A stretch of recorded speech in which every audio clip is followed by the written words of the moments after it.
গল্পের আসর বাই অগ্নিলা চ্যানেলে আপনারা শুনছেন হুমায়ুন আহমেদের লেখা উপন্যাস ছায়াবিথি। আজ এই চতুর্থ পর্ব। নাইলা দাঁড়িয়ে আছে। আলম ক্যামেরা আনতে যাচ্ছে। গাড়ি অনেক দূরে। আলমকে অনেকখানি জায়গা হাঁটতে হবে। নাইলার কেন জানি অস্থির অস্থির লাগছে। অস্থিরতাটা কি জন্যে? বাবুকে রেখে এসছে সেজন্যে, নাকি এর পেছনে অন্য কোনো কারণ আছে? জামান বাবুকে ডাক্তার দেখিয়ে যার কাছে রেখে অফিসে যাবে, এই ছিল কথা। রেখে এসেছে নিশ্চয়ই। আচ্ছা, বাবু কি কিছু খেয়েছে? মার বাসায় বাবুকে দিয়ে আসার এই এক সমস্যা। এরা নিয়ে শুধু খেলবে, খাওয়ার সময় খাওয়াবে না। তাছাড়া বাবুর একটা বড় সমস্যা হচ্ছে পিপি আটকে রাখা। কিছুতেই করবে না। বাথরুমে নিয়ে শীষ দিয়ে দিয়ে পিপি করাতে হয়। নাইলা, দেখি তাকাও তো। নাইলা তাকাতেই আলম ছবি তুলল। হাসতে হাসতে বলল, আমি ড্রাইভারকেও নিয়ে এসেছি, সে আমাদের ছবি তুলে দিবে। আমাদের ছবি তুলে দিবে মানে কি? নাইলা কি চেয়েছে আলমের সঙ্গে ছবি তুলতে? এখন সে কি বলবে? সে কি বলবে আপনার সঙ্গে ছবি তুলব না? এটা বলা যায় না, অভদ্রতা হয়। আলম চাইলে ছবি তুলতে হবে। আলম দীর্ঘদিন বাইরে আছে, তার কাছে এই ব্যাপারগুলি হয়তো খুব স্বাভাবিক। এ দেশের জন্য না। এদেশের স্বামীর অনুপস্থিতিতে স্বামীর বন্ধুর সঙ্গে ছবি তোলা যায় না। নাইলা, আমার পাশে দাঁড়াও। নাইলা দাঁড়ালো। হাসি মুখে দাঁড়াও। তুমি এমন মুখ কালো করে দাঁড়িয়েছ যে মনে হচ্ছে ফাঁসির হুকুম হয়েছে। ছবি তোলার পরপরই তোমাকে ফাঁসিতে ঝুলানো হবে। মুখ এমন কালো কেন? নাইলা ক্ষীণ স্বরে বলল, দুশ্চিন্তা লাগছে। বাবুকে রেখে এসেছি। বাঙালি মেয়েদের সঙ্গে বিদেশি মেয়েদের এই একটা বড় তফাৎ। বাচ্চা কাচ্চা হয়ে গেলে বাঙালি তরুণী আর তরুণী থাকে না, মা হয়ে যায়। বিদেশিনীদের ব্যাপারটা কেমন জানো? বাচ্চা যখন পাশে থাকবে তখন মা, যখন পাশে থাকবে না তখন লাস্ট সময় তরুণী। নায়লা, শোনো, তোমাকে একটা কথা জিজ্ঞেস করি। আমার ধারণা বাচ্চাকে বাসায় রেখে তুমি কখনো জামানকে নিয়ে ঘুরতে বের হও না, নাকি হও? না, হই না। আমরা মজা করে ঘুরবো আর ওই বেচারা একা ঘরে থাকবে? মাঝে মাঝে এই কাজটা করবে, নয়তো দেখবে একদিন জামান তোমার প্রতি আগ্রহ হারিয়ে ফেলেছে। তোমার কথা মনে হলেই তার মনে মাতৃমূর্তি ভেসে উঠছে, প্রেমিকা মূর্তি না। আপনার উপদেশ মনে রাখবো। এখন চলুন, বাসায় যাই। আমি কিন্তু চলেই যেতে চেয়েছিলাম, এখানে এসেছি তোমার আগ্রহে। আমার আগ্রহ শেষ হয়েছে, এখন চলুন ফেরত যাই। চলো যাই। তার আগে ছবির রিলটা শেষ করে ফেলি, অল্প কটা ছবি বাকি। রিল শেষ করলেই প্রিন্ট করতে দেব, তবে ছবি ভালো হবে না, সূর্য একেবারে মাথার ওপর। নায়লা মনে মনে বলল, ছবি একেবারে না উঠলেই সবচেয়ে ভালো হয়। হাতি ঘোড়া সহ আলম নায়লাকে তাদের বাসায় নামিয়ে দিয়ে গেছে। খালি বাসা। ফিরুর মাও নেই। জামান কি তাকেও রেখে এসেছে? তালা দেওয়া ঘর খুলতে কেমন জানি লাগে। এতক্ষণ সে একা একা থাকবে? আগে কথা ছিল অরুণার বাসা থেকে সে মার বাসায় চলে যাবে, সেখান থেকে সবাইকে নিয়ে বিকেলে বাসায় ফিরবে। সব পরিকল্পনা এলোমেলো হয়ে গেছে। খিদেও লেগেছে, শুধু নিজের জন্য রান্না করতে ইচ্ছে করছে না। অনেক সময় নিয়ে নায়লা গোসল করলো। বাথরুমে তার কেমন ভয় ভয় লাগছে। কেন জানি মনে হচ্ছে গোসল শেষ করে বাথরুমে দরজা খুলতে গিয়ে দেখবে দরজা খুলতে পারছে না। দুপুরে সে অভুক্ত অবস্থায় বিছানায় শুয়ে রইল। দিনে ঘুমিয়ে তার অভ্যাস নেই, তবু বিছানায় শোয়া মাত্র ঘুমিয়ে পড়ল। ঘুমের মধ্যেই বাজে ধরনের দুঃস্বপ্ন দেখল। দুঃস্বপ্নটা বাজে এবং নোংরা, যেন তার স্বামী আলম, জামান নয়। সে আলমের সঙ্গে বেড়াতে বের হয়েছে। আলম ছবি তুলবে, কোত্থেকে শুটকা ধরনের একটা লোক ধরে নিয়ে এসেছে। তাকে গম্ভীর ভঙ্গিতে বলছে, অটোফোকাস ক্যামেরা, শুধু বাটন টিপলেই হবে। লোকটা ক্যামেরা হাতে দাঁড়িয়েছে। আলম তাকে এক হাতে জড়িয়ে ধরে আছে। তার একটু অস্বস্তি লাগছে, কারণ বাইরের একটা লোক। সে কি জানি মনে করছে। তার চেয়েও বড় কথা, নায়লা দাঁড়িয়ে আছে শুধু পেটিকোট পরে। তার গায়ে আর কোনো কাপড় নেই, অথচ এই ব্যাপারটায় কেউ কিছু মনে করছে না, যেন এটাই স্বাভাবিক। শুধু নাইলা একাই লজ্জায় মরে যাচ্ছে। নাইলার ঘুম ভাঙল সন্ধ্যা মিলিয়ে যাবার পর। জামান অফিস থেকে এসে দরজা ঠক ঠক করছে, তখনও নাইলা ঘুমে। ঘর অন্ধকার, মুখের চারপাশে মশা ভন ভন করছে। উত্তরের জানালা খোলা, জানালা দিয়ে শীতের হাওয়া আসছে। শরীর কাঁপছে শীতে। নাইলা উঠে দরজা খুলল। জামান বলল, কি ব্যাপার, শরীর খারাপ? হুম। ঘর অন্ধকার করে রেখেছ, ঘুমোচ্ছিলে? হুম। বাবুকে আনোনি? না, আমি ভাবলাম তুমি নিয়ে আসবে। জামান বাথরুমে ঢুকে গেল। কোনো কৌতূহল নেই, কোনো আগ্রহ নেই। আশ্চর্য মানুষ তো। অরুণাকে আলমের পছন্দ হয়েছে কিনা জানতে চাইবে না? ঘরের ভেতরে বিশাল আকৃতির মাটির ঘোড়া, মাটির হাতি, সেদিকেও লক্ষ্য নেই। একবার তো জিজ্ঞেস করবে এগুলি কোত্থেকে এসেছে। নাইলা রান্নাঘরে ঢুকলো। জামানকে চা দিবে। ঘরে খাবার কি কিছু আছে? মুড়ি থাকার কথা, নিয়ে গেছে কিনা কে জানে। বাবুকে আনতে যেতে হবে, জামানকে আনতে যেতে হবে। ঘরে মুড়ি ছিল না। একটা টিনে কয়েকটা টোস্ট বিস্কিট, সবকটা মিয়ে গেছে। চায়ে ভিজিয়ে খাওয়া যাবে কি? নাইলা চা ও টোস্ট বিস্কিট দিয়েছে। জামান সেই মিয়ানো টোস্ট আগ্রহ করে খাচ্ছে। জামান বলল, মাটির এত বড় খেলনা আলম কিনেছে? হ্যাঁ। এত বড় খেলনা হয় জানতাম না, আমাদের সময় ছোট ছোট ছিল। নাইলা বলল, চা খেয়ে বাবুকে নিয়ে এসো। আচ্ছা। নাইলা নিজের থেকেই বলল, অরুণার কাছে শেষ পর্যন্ত আর যাওয়া হয়নি, দেরি হয়ে গেল। জামান বলল, ও আচ্ছা। তোমার বন্ধু আবার আমাকে নিয়ে যেতেও চায় না।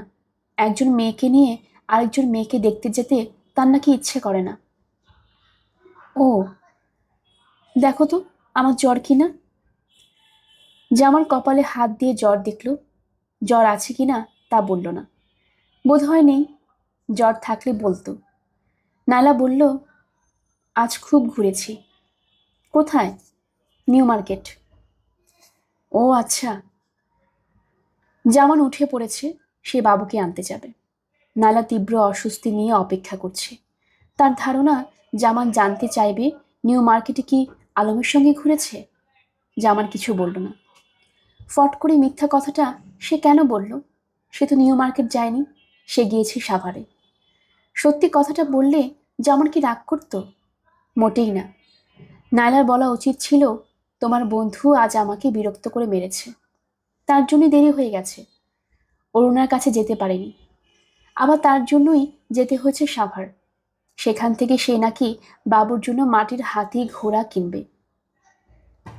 এই সহজ সত্য সে বলতে পারল না কেন? তার নিজের মনে কি কোনো অপরাধবোধ আছে? অপরাধবোধ থাকার তো কোনো কারণ নেই। তবে স্বামীকে যে সব কিছু খুলে বলতে হবে তাও তো না। সব মানুষের কিছু গোপন ব্যাপার থাকে, যেগুলি কাউকে বলতে নেই। জামানের আগে একবার বিয়ে ঠিক হয়েছিল মার্চেন্ট শিপের এক ইঞ্জিনিয়ারের সাথে, রফিকুল ইসলাম। লম্বা চওড়া ছেলে, সুন্দর দেখতে, সবসময় সানগ্লাস পরে বের হতো। ওই ছেলের সঙ্গে নাইলার এঙ্গেজমেন্ট হয়ে গেল। এঙ্গেজমেন্টে তার নাইলাকে একটা সবুজ রঙের কাতান, সবুজ পান্না আংটি এবং সবুজ বেল্টের একজোড়া হিল জুতা দিল। আংটি শাড়ি না, সবুজ জুতা দেখে সবাই মুগ্ধ। যেহেতু এঙ্গেজমেন্ট হয়ে গেছে, কাজেই তার সঙ্গে ঘুরে বেড়াতে কোনো বাধা নেই। সে মোটর সাইকেল নিয়ে এসে প্রায় নাইলাকে উঠিয়ে নিয়ে যেত। তার প্রধান কাজ ছিল ঘুরে বেড়ানো। মোটর সাইকেল নিয়ে কোথায় কোথায় সে চলে যেত। একবার নিয়ে গেল জয়দেবপুরে ফরেস্টের এক বাংলোতে, নির্জন বাংলো, শুধু একজন কেয়ারটেকার এবং দারোয়ান। কেয়ারটেকার ঘর খুলে দিল, কাঠের বারান্দায় চেয়ার পেতে দিল। এত নির্জন চারিদিক, নালার ভয় ভয় করছিল। রফিকুল ইসলাম চোখ থেকে সানগ্লাস খুলতে খুলতে বলল, কি খুকি, ভয় লাগছে? লোকটা তাকে মজা করে খুকি ডাকত। না, ভয় করার কোনো কারণ নেই, স্বামীর সঙ্গে বেড়াতে এসেছো তাই না? হুম। আমরা এখানে রাত 10টা পর্যন্ত থাকব। তোমার বাবা মাকে বলে এসেছি, কাজে ওরা চিন্তা করবে না। ডাক বাংলোয় রাত 10টা পর্যন্ত থাকবো এটা বলে এসেছেন? আরে না, পাগল হয়েছ? বাংলাদেশি বাবা মা ডাক বাংলো শুনলেই আঁতকে উঠবেন। তাদেরকে বলেছি তোমাকে নিয়ে আমার এক অসুস্থ খালাকে দেখতে যাব। ফিরতে দেরি হতে পারে, 9টা-10টা বাজবে। তারা খুশি মনে বলেছেন আচ্ছা। সেই ডাক বাংলোয় তারা রাত 10টা না, রাত 11টা পর্যন্ত ছিল। নায়লা ডাক বাংলোয় তার অভিজ্ঞতার গল্প কাউকে বলেনি, বলা সম্ভবও না এবং উচিত নয়। তবে রফিকুল ইসলাম নামের সানগ্লাস পরা ওই লোক ডাক বাংলোর গল্প নিশ্চয়ই অনেকের সঙ্গে করেছে।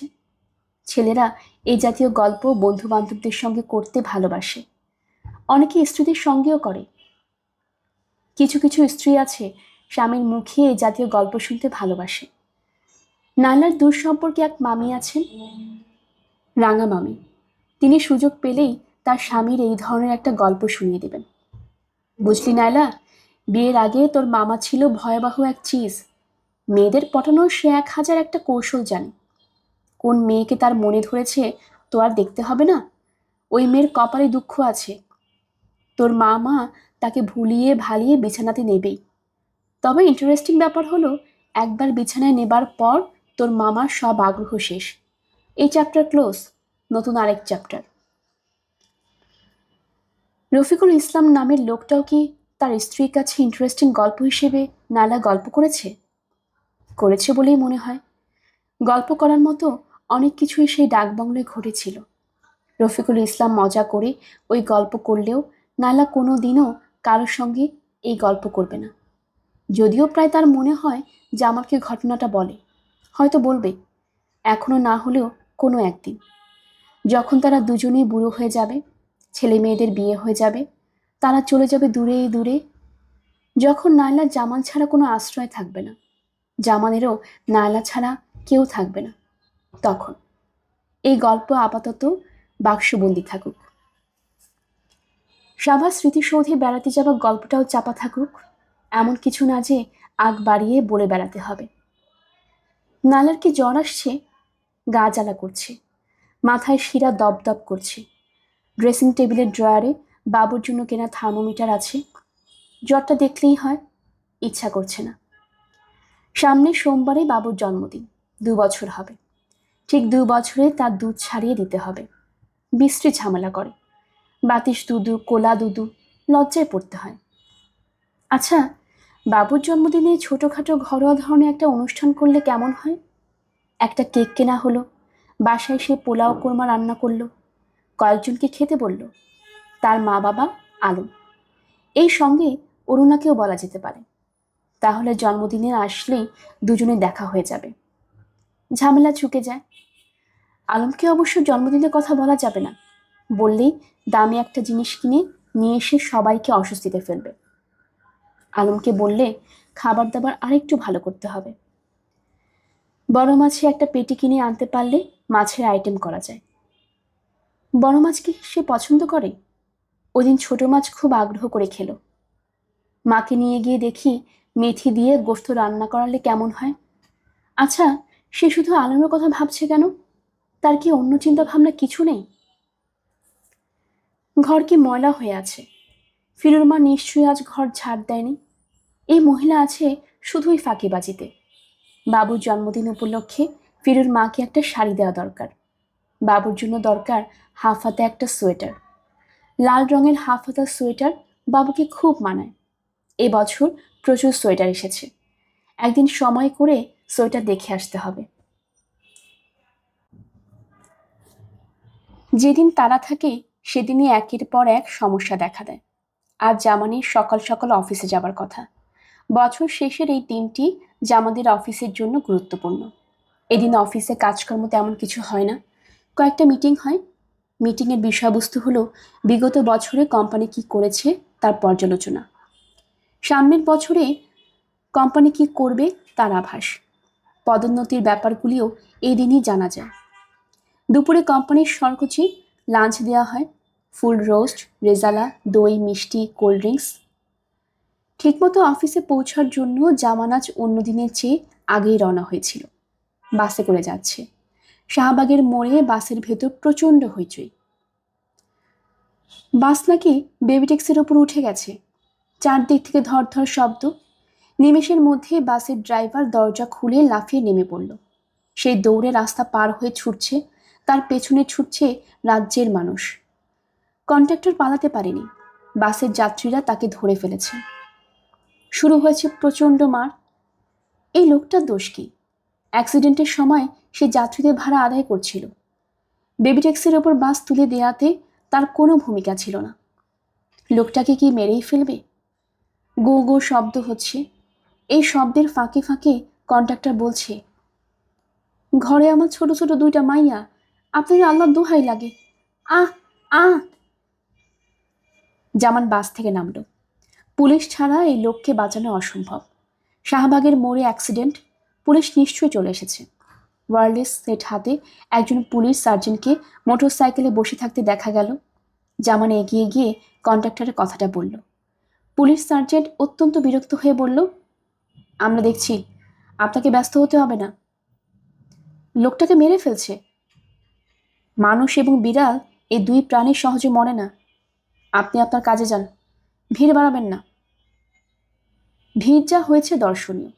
মুহূর্তের মধ্যে এতগুলি লোক জড়ো হলো কি করে, সে এক রহস্য। ভিড় ঠেলে বের হতে জামানের আধ ঘন্টার মতো লাগলো। খালি রিক্সা অনেক আছে, কিন্তু কেউ মতিঝিল যাবে না। এখানকার মজা শেষ না করে কেউ নড়বে না। বেবি ট্যাক্সি আছে, এতগুলি টাকা খরচ করে বেবি ট্যাক্সি নেবার কোনো অর্থই হয় না। হেঁটে যাওয়া অসম্ভব। স্যান্ডেলের স্ট্রিপ ছিঁড়ে গেছে। পা ছেঁচড়ে ছেঁচড়ে কত দূর আর যাওয়া যায়? 9টার ভেতর অফিসে পৌঁছার কথা। জামান অফিসে পৌঁছলো 10টা কুড়িতে। ম্যানেজমেন্টের মিটিং শুরু হয়ে গেছে। হল ঘরে চেয়ার পাতা হয়েছে।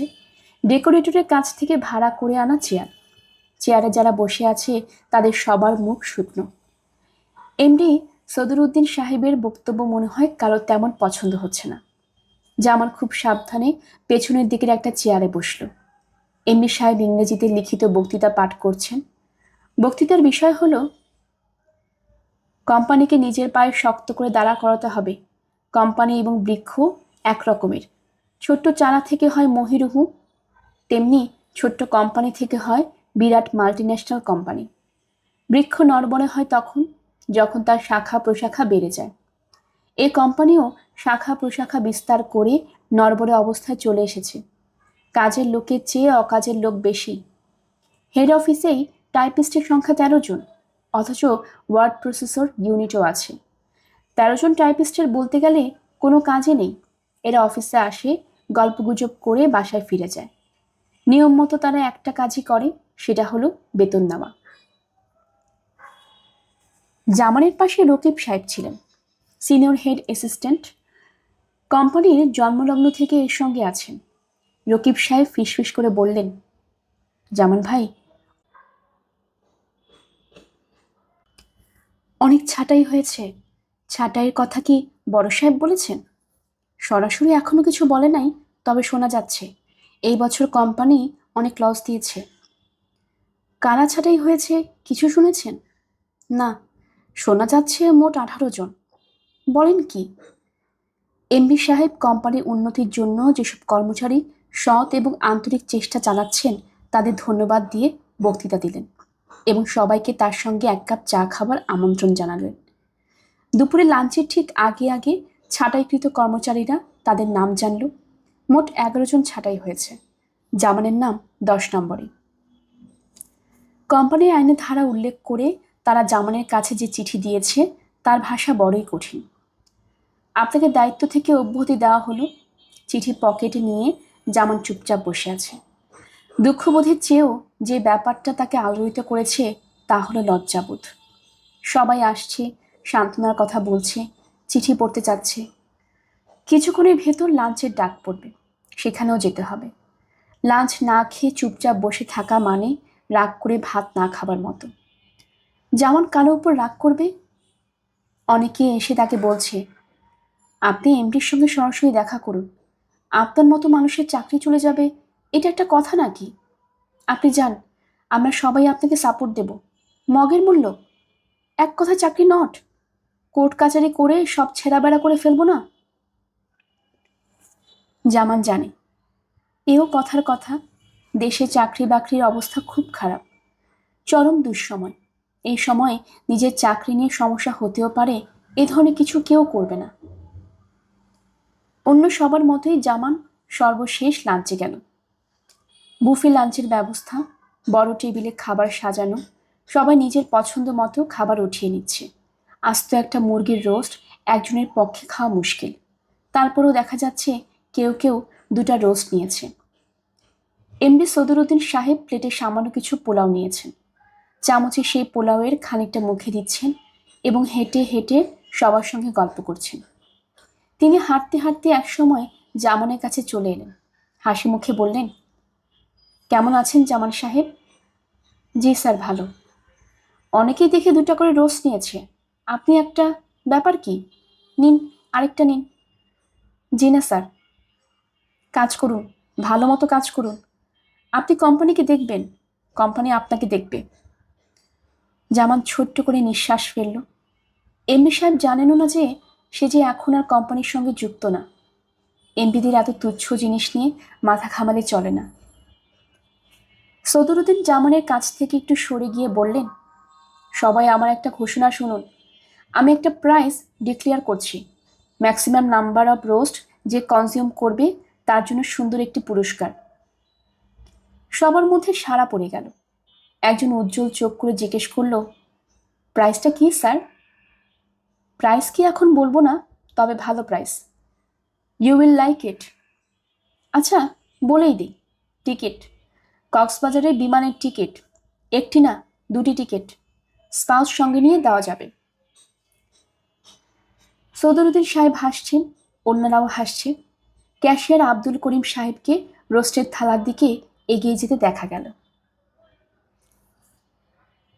বাবু মাটির ঘোড়ার উপর বসে আছে, তার এখন খাবার সময়। ভাত ডাল মেখে একটা বাটিতে করে আনা হয়েছে। খাওয়ানোর জন্য তাকে ঘোড়া থেকে নামানো দরকার। সে নামবে না, ঘোড়াতে বসে খেলেও হয়, তাও খাবে না। অনুনয়, গল্প বলা, গান গাওয়া, অনেক কিছুই হলো, বাবু মুখ খুলবে না। ফিরুর মা বলল, ফালা এথুন আম্মা, খিদা লাগলে আপনিই খাইব। নালা কড়া করে তাকালো। সবকিছুর মধ্যে আগ বাড়িয়ে কথা বলা তার খুব অপছন্দ। নালা কঠিন গলায় বলল, তুমি তোমার কাজে যাও ফিরুর মা, তোমাকে উপদেশ দিতে হবে না। উপদেশ না আম্মা, সত্য কথা। সত্য কথা তোমার বলতে হবে না। মিথ্যা বললে দোষ, আবার সত্য বললেও দোষ। একটা কথা না ফিরুর মা, তোমার ভাইয়ের আসার সময় হয়ে গেছে। পানি গরম দিয়েছ?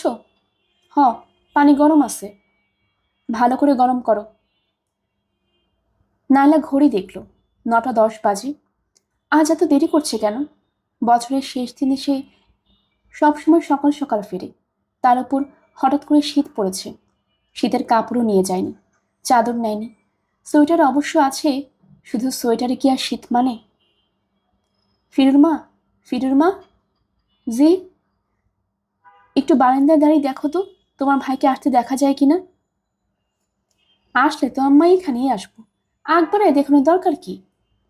আচ্ছা যাও, তোমাকে দেখতে হবে না, তুমি যাও আমার সামনে থেকে, যাও বলছি। সব সময় আমার মিজাজ করেন কেন আম্মা? ভাইয়ের তো কোনোদিন এত মিজাজ দেখলাম না। যাও বলছি, যাও। কলিং বেল বাজছে। ফিরুর মা দরজা খুলতে গেল। নালা ক্ষিপ্ত গলায় বলল, খবরদার, তুমি দরজা খুলবে না, খবরদার বলছি। তুমি রান্নাঘরে গিয়ে বসে থাকো, তুমি আমার সামনেই আসবে না। জামান এসেছে, বাজার এনেছে। পলিথিনের ব্যাগের ফাঁক দিয়ে লাউয়ের মাথা বের হয়েছে।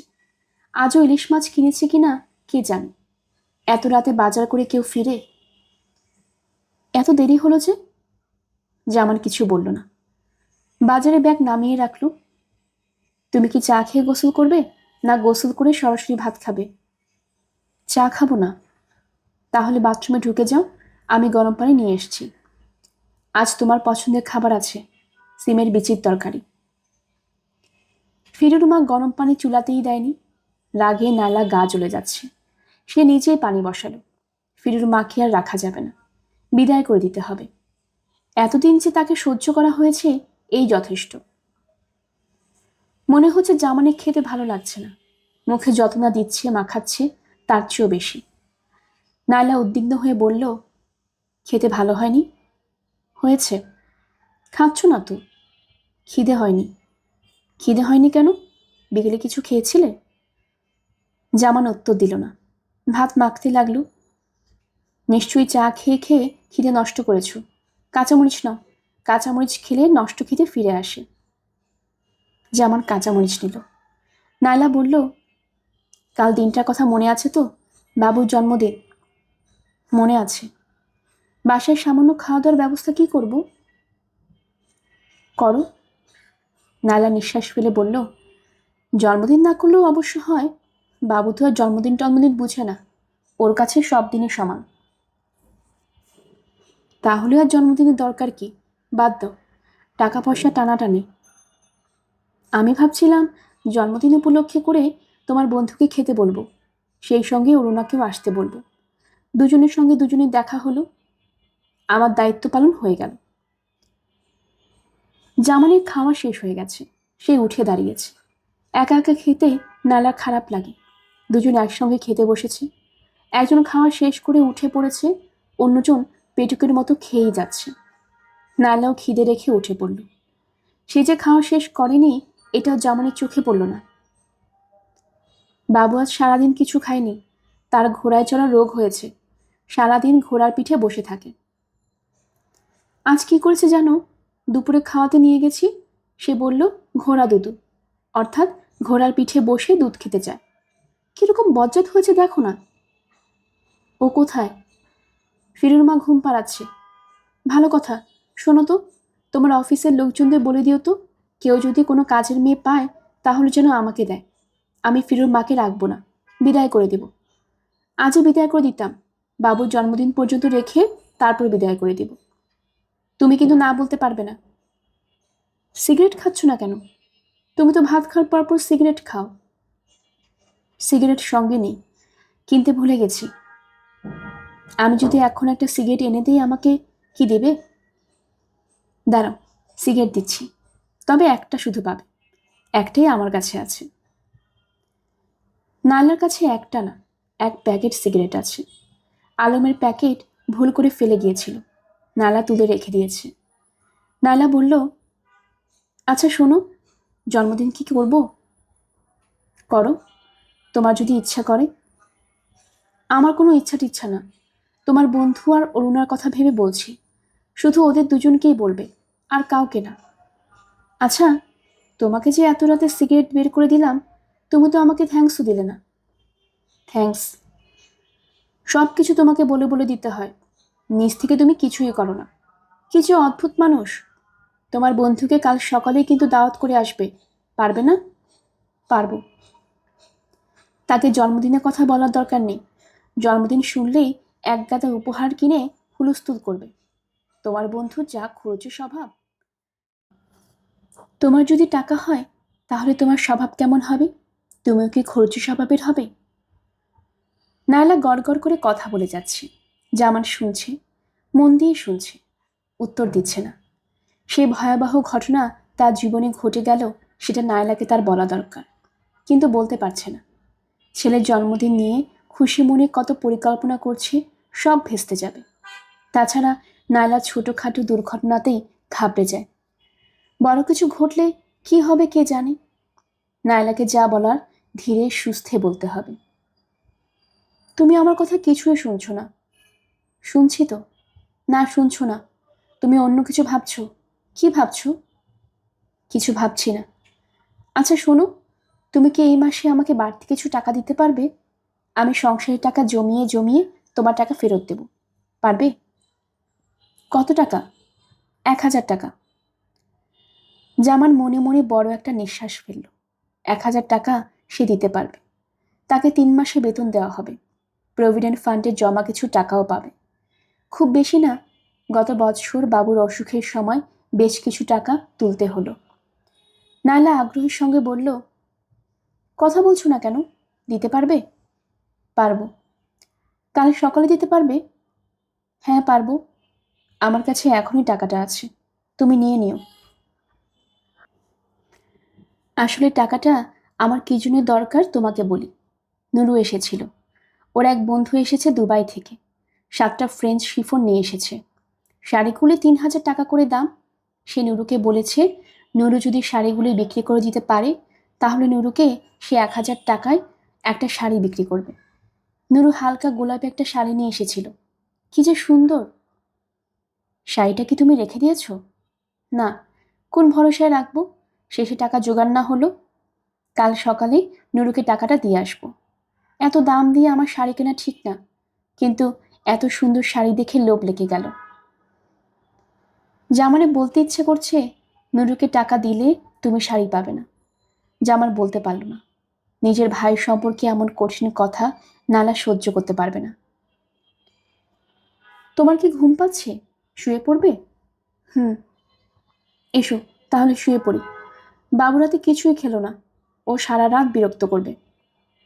বাতিস দুদু করে আমাকে ছিবড়া বানিয়ে ফেলবে। দুধ কি করে ছাড়াই বলো তো? কলার রস বুকে মাখিয়ে রাখবো? তুমি মনে করে কলা নিয়ে এসো তো।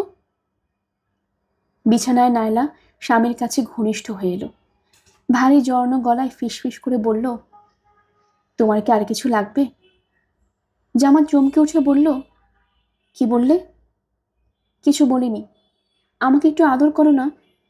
আজ তোমার কি হয়েছে বলো দেখি? এমন হাত পা এলিয়ে পড়ে আছো কেন? আজ বাবুর জন্মদিন। নায়লাই সাত সকালে বাবুকে গরম পানিতে গোসল করিয়ে নতুন কাপড় পরিয়ে দিয়েছে। পায়জামা, পাঞ্জাবি, নাগরা জুতা। কি সুন্দর যে বাবুকে লাগছে। ঘরে কোনো ক্যামেরা নেই, ক্যামেরা থাকলে ছবি তুলে রাখা যেত। একটা টুপি কেনা দরকার ছিল, টুপি পরিয়ে দিলেই একেবারে 16 আনা মৌলানা। এই বাবু, এই। হুম, তুমি তো মৌলানা হয়ে গেছো, বলো আসসালামু আলাইকুম। বাতিস দুদু। উহ, কোনো বাতিস দুদু না, আজ থেকে বাতিস দুদু বন্ধ। তুমি না বড় হয়েছ? তোমার 2 বছর বয়স হয়ে গেছে।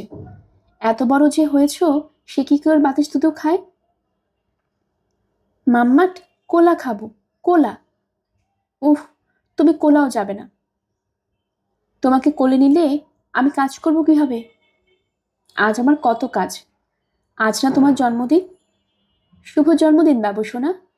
আচ্ছা বাবা বলো তো, শুভ জন্মদিন। মাম্মাট, বাতিস দুদু। নায়লা ছেলেকে বাতিস দুধও দিল না, মাটির ঘোড়ায় চড়িয়ে দিয়ে এলো। ছেলেকে দুধ ছাড়াতে হবে, একজন কারো বাবুর কাছে থাকা দরকার। ঘোড়া থেকে গড়িয়ে পড়িয়ে হাত পা ভাঙতে পারে। জামান ঘুমোচ্ছে, এত বেলা পর্যন্ত সে কখনো ঘুমায় না। আজকে সে অফিসে যাবে না? শরীর ভালো আছে তো? নায়লা জামানের কপালে হাত রাখতেই জামান চোখ মেলল। নায়লা বলল, 7:40 বাজে, অফিসে যেতে হবে না? জামান জড়ানো গলায় বলল, অফিসে যাব না। অফিসে যাবে না কেন? এমনি।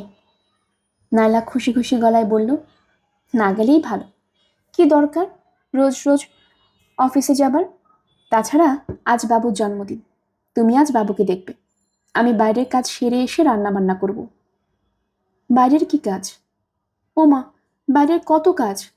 অরুণাকে জন্মদিন দাওয়াত দিতে হবে, নুরুকে টাকাটা দিয়ে আসতে হবে। তুমি যদি বাইরে ফেরোতে না চাও, আমি তোমার বন্ধুকে দাওয়াত দিয়ে আসতে পারি। ওকেও দাওয়াত দিয়ে এসো। না রে বাবা, দরকার নেই। বড়লোকের জায়গায় আমি একা একা যাব না। তুমি অদ্ভুত মানুষ তো, বাবুকে দেখে কিছু বলছো না? কি বলবো? পায়জামা পাঞ্জাবি গায়ে মলনা সেজে বসে আছে, দেখো কি সুন্দর ঘোড়ায় বসে আছে। ও তো কাউকে কোনোদিন ঘোড়ায় চড়তে দেখেনি। ও ঘোড়ায় চড়া শিখলো কিভাবে? দেখে মনে হচ্ছে না খুব মজা পাচ্ছে? হুম। চা খাবে? তুমি বসে থাকো, আমি তোমার জন্য চা নিয়ে আসছি। বাবুর দিকে লক্ষ্য রাখো। নায়লা ঝলমল করতে করতে বের হয়ে গেল। বাবু বসে আছে ঘোড়ার পিঠে, মাথা নিচু করে বসে থাকা গম্ভীর একজন মানুষ। 2 বছর আগে এই সময়ে মানুষটার জন্মও হয়নি, জন্ম হয়েছে বিকেল 3টায়। তাহলে 2 বছর আগে এই সময় মানুষটা তার মার পেটে গুটিসুটি মেরে অপেক্ষা করছিল। তখন কি ছিল তার মনে? ভয়? আশঙ্কা না আনন্দ? যে মার সঙ্গে এতদিন সে মিশেছিল তার সঙ্গে বিচ্ছেদের আশঙ্কা, আবার এই বিচ্ছেদেও মাকে অন্য রূপে পাবার আনন্দ। জামান বাবুর দিকে তাকিয়ে বলল, বাবা, তোমার নাম কি? বাবু গম্ভীর গলায় বলল, ঘোড়া। উহ, ঘোড়া তোমার নাম না, তুমি ঘোড়ায় বসেছ। তোমার নাম কি? ঘোড়া। না বাবা, বলো আমার নাম বাবু। বাবু নাম বলছে না, কিন্তু ধবধবে সাদা দাঁতে কুটি কুটি করে হাসছে। জামান বলল, তোমার ইঁদুরের মতো দাঁত কেন হলো বাবা? বাবু বলল, আমি ইঁদুর। জামান তাকিয়ে আছে ছেলের দিকে। ছেলেটাকে মিষ্টি করে কথা বলে, বলতে পারে, কিন্তু সব সময় না।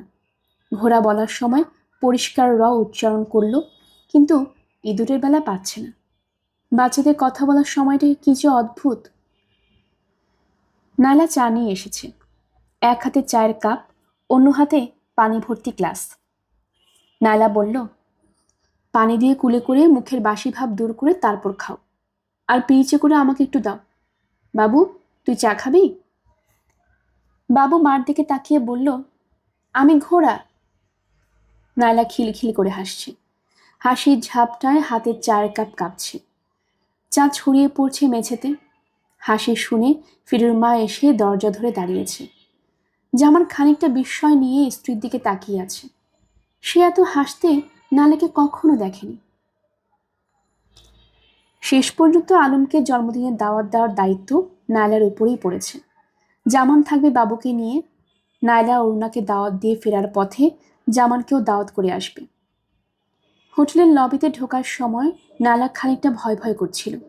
সেই ভয় কিছুক্ষণের মধ্যেই কেটে গেল। সে আলমের রুম নাম্বার জানে, সেই রুম হোটেলের কতলায় তাও জানে। লিফটে করে উঠতে হয়, সেটাও কোনো সমস্যা নয়। লিফটম্যানকে বললেই হলো 411 নম্বর রুম। নায়লা প্রথম গেল রিসিপশনে। সুন্দর চেহারা স্মার্ট দুজন তরুণ দাঁড়িয়ে আছে। দুজনেরই হাসি হাসি মুখ। নায়লা বলল, 411 নম্বর রুমের মিস্টার আলমের সঙ্গে কথা বলবো, উনি কি আছেন? জি ম্যাডাম, আছেন। এই 1 মিনিট আগে ওনার সঙ্গে কথা হয়েছে। আপনি কি কথা বলবেন ম্যাডাম? টেলিফোনে লাইন দেব? না, আমি সরাসরি যাব। আপনাদের সিঁড়ি কোন দিকে? লিফট করে চলে যান ম্যাডাম, বাঁ দিকে লিফট। লিফটে আমি চড়ব না, আমার লিফট ভয় লাগে। নায়লা মিষ্টি করে হাসল। তার নিজের কাছে মনে হচ্ছে সে একটু অদ্ভুত আচরণ করছে, অকারণে কথা বলছে। রিসেপশনিস্টের সঙ্গে এতগুলি কথা বলার কোনো প্রয়োজন ছিল না। তাছাড়া সে লিফটে চড়তে ভয়ও পায় না। লিফট তার কাছে অপরিচিতও কিছু নয়। প্রতিদিনই সে লিফটে চড়ছে। ম্যাডাম, আপনি ডান দিকে যান। ডান দিকে যাবেন, তারপর first right turn. Thank you, you are most welcome. সিঁড়ি দিয়ে উঠতে নায়লা ভালো লাগছে। দোতলা পর্যন্ত ওঠার পর দুটি বিদেশি ছেলে মেয়েকে সিঁড়ি দিয়ে নামতে দেখা গেল। দুজনেই বাবুর বয়সী। ছেলেটির হাতে লাল টকটকে বল। সে খুব গম্ভীর ভঙ্গিতে বল হাতে নামছে। এত ছোট ছেলে মেয়েদের বাবা মা একা একা ছেড়ে দিল কিভাবে? ছোট মেয়েটি নায়লাকে দেখে হাত নেড়ে বলল, হাই। নায়লাও হাত নাড়ল। বাচ্চা দুটির সঙ্গে গল্প করতে ইচ্ছে করছে। ইংরেজি রক্ত থাকলে এদের সঙ্গে গল্পও করা যেত। আলম দরজা খুলে খুব স্বাভাবিক ভঙ্গিতে বলল, নায়লা এসো। সে এমন সহজ স্বরে কথা বলল যে নায়লার মনে হলো আলম এতক্ষণ তার জন্য অপেক্ষা করছে। আলম সবে মাত্র বাথরুম থেকে গোসল সেরে বের হয়েছে। এটা বড় টাওয়েল তার গায়ে জড়ানো, আরেকটা টাওয়েল গলায় ঝুলছে। এখনো গা মোছা হয়নি, টপ টপ করে পানি পড়ছে। নায়লা, আমার অর্ধদগ্ধ মূর্তি দেখে তোমার রুচিবোধ আহত হচ্ছে না তো? আহত হলে ক্ষমা করে দাও, আমার গোসল শেষ হয়নি। তোমার ঘন ঘন বেল বাজানোর শব্দে গোসল আধা আধি করে উঠে এসেছি। যান, গোসল সেরে করুন, আমি বসছি। শুধু বসলে হবে না, টেলিফোন তুলে 00 ডায়াল করে রুম সার্ভিসকে বলো আমাদের 2 কাপ কফি দিয়ে যেতে। গোসল শেষ হতে হতে কফি এসে যাবে। আলম বাথরুমে ঢুকে গেল। কি সহজ, কি স্বাভাবিক আচরণ। নায়লা কফির কথা বলল। প্রথম দিন এই ঘরটা অনেক বড় লাগছিল। আজ এত বড় লাগছে না। সব অপরিচিত ঘরকেই প্রথম দেখা একটু বড়ই বড়ই লাগে। বেল বাজছে। নালা দরজা খুলে দিল। 20-21 বছরের সুন্দর একটা মেয়ে কফি ট্রে হাতে দাঁড়িয়ে আছে। আচ্ছা, এরা কি কফি তৈরি করে বসেছিল? ম্যাডাম, কফি চেয়েছিলেন? হ্যাঁ, টেবিলের উপর রেখে দিন। মেয়েটা সাবলীল ভঙ্গিতে কফি ট্রে টেবিলে রাখছে। তাকে দেখে নালার হিংসা লাগছে। কাজ করছে, টাকা রোজগার করছে, আর নায়লা কি করছে? অন্যের রোজগারে ভাগ বসাচ্ছে। বাবুর জন্মদিনে সে তার নিজের হয়ে কোনো উপহার কিনতে পারবে না। উপহার কিনতে হবে জামানের টাকায়। নায়লা জানতে ইচ্ছে করছে মেয়েটা এই হোটেলে কাজ করে কত টাকা পায়। জানতে ইচ্ছা করলেও জানা যাবে না। এই প্রশ্ন মেয়েটাকে কখনো করা যাবে না। আলম বাথরুম থেকে শীষ দিতে দিতে বের হলো। সুন্দর পোশাক পরেছে। ধবধবে সাদা প্যান্টের সঙ্গে হালকা লাল গেঞ্জি। অদ্ভুত সুন্দর লাগছে আলমকে। পোশাক মানুষকে অনেকখানি পাল্টায়। সুন্দর পোশাকে জামানকেও নিশ্চয়ই ভালো লাগবে। যেমন সারা জীবন পরল পায়জামা পাঞ্জাবি। পায়জামা পাঞ্জাবি পরে বুড়োরা। সে কি বুড়ো হয়ে গেছে? নালার ইচ্ছা করছে জামানের জন্য একটা সাদা প্যান্ট এবং হালকা লাল রঙের গেঞ্জি কিনতে। নিশ্চয়ই আকাশ পাতাল দাম।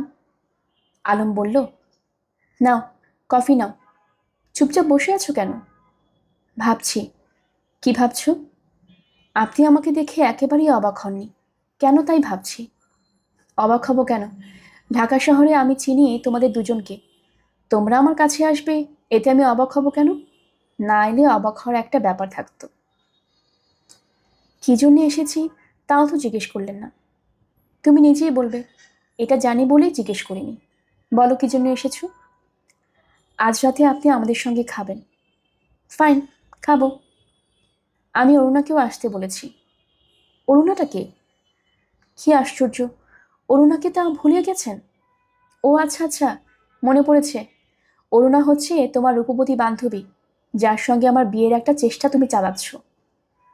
হ্যাঁ, অরুণা আসবে। তাকে দেখতে পারবেন, তার সঙ্গে কথা বলতে পারবেন। খুবই ভালো ব্যবস্থা। আমি যথাসাধ্য সেজে গুজে যাব। কি পড়লে ভালো হয় বলো তো? যা পরে আছেন সেটাই তো ভালো। মোটেই না। এই পোশাকে আমাকে স্মার্ট দেখাচ্ছে। প্রেম করার জন্য মেয়েরা স্মার্ট ছেলে খুঁজে, বিয়ের জন্য পছন্দ করে শান্ত শিষ্ট ভদ্র ছেলে। সেই সব ছেলেদের পোশাক হচ্ছে পায়জামা পাঞ্জাবি স্যান্ডেল। এরা হাঁটবে মাটির দিকে তাকিয়ে, হাসবে লাজুক ভঙ্গিতে, নিজের স্ত্রী ছাড়া অন্য কোনো মেয়ের দিকে চোখ তুলে তাকাবে না। আপনি সেরকম একটা ছেলে সেজে আমাদের বাসায় যাবেন? অবশ্যই। আমার কোনো পায়জামা পাঞ্জাবি নেই। তুমি আমাকে পায়জামা পাঞ্জাবি কিনে দেবে। আমি? হ্যাঁ, তুমি। আকাশ থেকে পড়লে বলে মনে হয়? এই দেশে কি পায়জামা পাঞ্জাবি কেনা অপরাধ বলে গণ্য করা হয়? আমাকে বাসায় যেতে হবে। রান্নাবান্না কিছু করিনি। আমি বাজারে যাব। বাজার করব, কোটা বাছা হবে, রান্না হবে, তারপর আপনারা খাবেন। আমরা না হয় আজ রাতে একটু দেরি করেই খাবো। আমি বেশি সময় নেব না। পায়জামা পাঞ্জাবি কিনতে আমার সময় লাগবে খুব বেশি হলে 5 মিনিট। কফি শপে কফি খাবো, তাতে যাবে আরও 15 মিনিট। সব মিলিয়ে 20 মিনিটের মামলা। কফি তো এইমাত্র খেলেন। এটা হলো হোটেলের কফি। হোটেলের কফি কোনো কফি নয়। তাছাড়া তুমি এসেছো, আমি খুশি হয়েছি। এই খুশির একটা প্রকাশ থাকবে না? আমাকে কফি খাইয়ে সেই খুশির প্রকাশ দেখাবেন? হ্যাঁ। কফি আমার দুচক্ষের বিষ, সেটাও বুঝতে পারছি। তুমি কাপে সর্বসাকল্যে দুবার চুমুক দিয়েছ। চলো, আইসক্রিম খাবো। এই বয়সে কেউ আইসক্রিম খায়? আইসক্রিম হলো চুমুর মতো। চুমু খাবার যেমন কোনো বয়স নেই, আইসক্রিম খাবারও নেই। নায়লা হকচকিয়ে গেল। এইসব কথা এমন করে কেউ বলে? দুপুর বেলাতেও আইসক্রিম শপে মানুষ কিচকিচ করছে। জায়গাটা খুব সুন্দর। ছোট ছোট টেবিল চেয়ার, চারদিক ঝকঝক তকতক করছে। মিষ্টি গান হচ্ছে। নায়লাকে কোনার দিকে একটা টেবিলে বসিয়ে আলম আইসক্রিম আনতে গেল। নায়লার অস্বস্তি লাগছে। পরিচিত কেউ দেখে ফেলবে না তো? দেখে ফেললে কি না কি ভাববে। তবে দেখার হবার সম্ভাবনা কম। তার আত্মীয় স্বজনরা সবাই গরিব। এমন কায়দার জায়গায় তার আইসক্রিম খেতে আসবে না। আলম আইসক্রিম নিয়ে ফিরছে। নালা ঠিক করে ফেললো এই জায়গায় সে জামান এবং বাবুকে নিয়ে আইসক্রিম খেতে আসবে। যত টাকা লাগে লাগুক, প্রতিদিন তো আর আসবে না, জীবনে একবারই আসবে। নায়লা, তোমার জন্য বাটারনাট এসেছি, দেখো তো কেমন লাগে। অনেকে আবার আইসক্রিম বাদাম পছন্দ করে না। তোমার যদি ভালো না লাগে তাহলে বদলে দেব। আমার ভালো লাগছে। ভালো লাগলে হাসি মুখে খাও, এমনভাবে খাচ্ছ মনে হয় বিষ খাচ্ছ। গল্প করতে করতে খাও। কি গল্প করব? যা ইচ্ছা করো। কি গল্প করবে সেটাও কি বলে দিতে হবে? আমি গল্প জানি না, বরং আপনি গল্প করুন, আমি শুনি। আমার গল্প শুনতে কি ভালো লাগবে? হ্যাঁ লাগবে। কি গল্প শুনতে চাও বলো। ওই যে একটা মেয়ের প্রেমে পড়েছিলেন, তাকে বিয়ে করার জন্য পাগল হয়ে পড়েছিলেন, সে গল্পটা বলুন। জামান তোমাকে বলেনি? না, ও তো গল্প টল্প করে না। কি করে? অফিস করে আর বাসায় এসে ঘুমায়, অনেকটা এরকম। আলম বিরক্ত মুখে বলল, জামানকে দোষ দিয়ে কি হবে? বেশিরভাগ মানুষের জীবনযাপন পদ্ধতি এইরকম। খাওয়া, ঘুম, খাওয়া, এই সাইকেলে শুধুই ঘুরছে। বেঁচে থাকার মধ্যে যে একটা আনন্দের ব্যাপার আছে তা এরা জানে না। স্বপ্নহীন জীবনযাপন। নায়লা বলল, ওদের কথা বাদ দিন, আপনার গল্পটা বলুন, আমার সত্যি শুনতে ইচ্ছা করছে। আলম আইসক্রিম খাচ্ছে, কোনো কথা বলছে না, তার মুখ অসম্ভব গম্ভীর। আলমকে দেখে নায়লার কেমন জানি ভয় ভয় লাগছে। নায়লা। জি। ওই মেয়েটার নাম ছিল রেশমা। জানি, আপনার বন্ধু আমাকে বলেছে। ও যে দেখতে তোমার মতো ছিল, তাকে তোমাকে বলেছি? নায়লা ক্ষীণ গলায় বলল, হ্যাঁ বলেছেন। তুমি হাসলে গালে টোল পড়ে, রেশমা রাগলে তার গালে টোল পড়ত। নায়লা অস্পষ্ট স্বরে বলল, আমি উঠি? একটু বসো নায়লা, প্লিজ, 1 মিনিটের জন্য বসো। নায়লা বসে আছে, তার হাত পা শিরশির করছে, কপাল ঘামছে। গল্পের আসর বাই অবদুল্লাহ চ্যানেলে আপনারা শুনছিলেন হুমায়ুন আহমেদের লেখা উপন্যাস ছায়াবিথি। আজ ছিল 4র্থ পর্ব। আমার এই গল্পটা আপনাদের কাছে ভালো লেগে থাকলে কাইন্ডলি সবাই সাবস্ক্রাইব করে নেবেন। আমাদের চ্যানেলে অনেকগুলো গল্প পাঠ করা আছে, আশা করছি আপনাদের সবার কাছে ভালো লাগবে। আশেপাশের সবাইকে জানিয়ে দিবেন। পরবর্তী পর্ব শোনার জন্য আমন্ত্রণ জানানো হলো। সবাই ভালো থাকবেন, ধন্যবাদ।